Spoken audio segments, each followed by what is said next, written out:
La crise, comment a-t-elle été encaissée au Portugal comme en Espagne? Bien.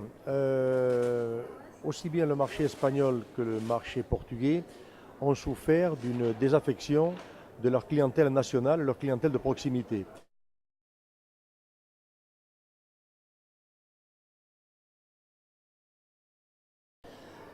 Étant donné que le pouvoir d'achat de l'espagnol et du portugais a considérablement baissé avec la crise et que les gens souffrent aujourd'hui, souffrent de cette crise, et beaucoup de personnes ne sont pas parties en vacances ou sont parties beaucoup moins de temps.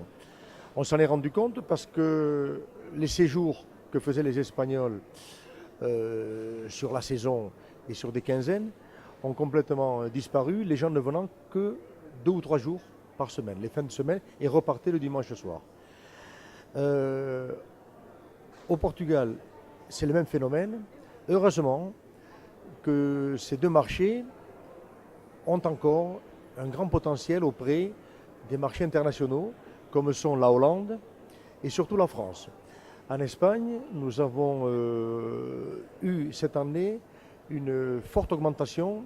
Tous les campings de la Costa Brava qui vont jusqu'à toute l'Espagne, disons, ont eu une forte proportion de Français qui est venue en vacances en Espagne. Et ceci leur a sauvé un petit peu la saison, étant donné que la saison en Espagne et au Portugal sont en régression par rapport aux années antérieures. Si bien en Espagne, nous avons des autonomies, donc qui ont chacune un règlement différent.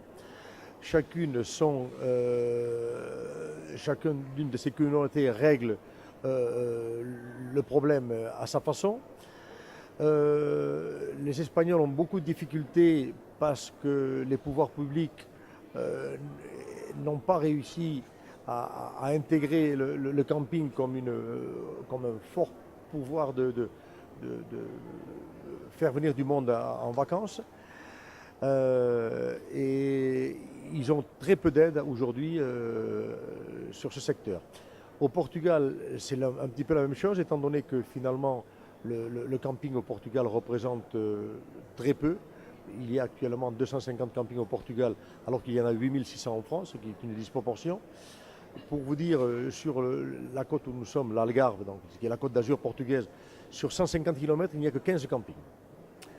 Par contre, l'hôtellerie est très bien vue dans tous ces pays et finalement, disons-le, le camping est le parent pauvre du tourisme dans ces pays du sud de l'Europe.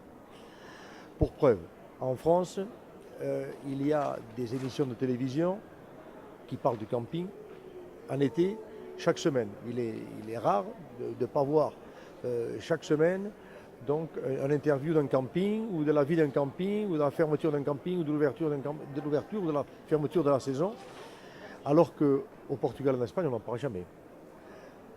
Malheur, cette année, il y a eu un film qui a été tourné en Espagne dans un camping qui a présenté le camping sous sa plus terrible des formes, c'est-à-dire vraiment le camping de résidents, de gens qui habitent tout le temps là. Et ça, c'est très négatif pour l'image de marque du camping. C'est dommage, étant donné que l'Espagne et le Portugal sont quand même des pays récepteurs de clients et que les pouvoirs publics ne les aident pas. Il n'y a, pour ainsi dire, pas de chaîne. Une chaîne au Portugal qui s'appelle Orbitour, qui regroupe 25 campings. C'est une chaîne qui appartient à un seul propriétaire. Il est propriétaire de 5 campings et il a en gestion des campings municipaux. En Espagne, il y a une seule chaîne qui s'appelle Camping Red, qui est une chaîne de campings, disons, familiaux. Il s'agit de campings qui sont situés près de parcs naturels, avec une vocation très nature, très famille.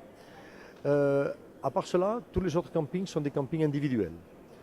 Des campings individuels avec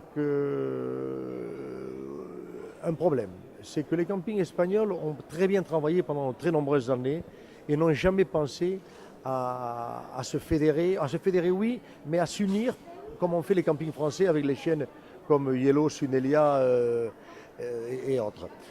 Ce qui est un tort, parce qu'aujourd'hui, avec la crise, ils se retrouvent tout seuls contre tout, et c'est très difficile de pouvoir avancer quand on est tout seul.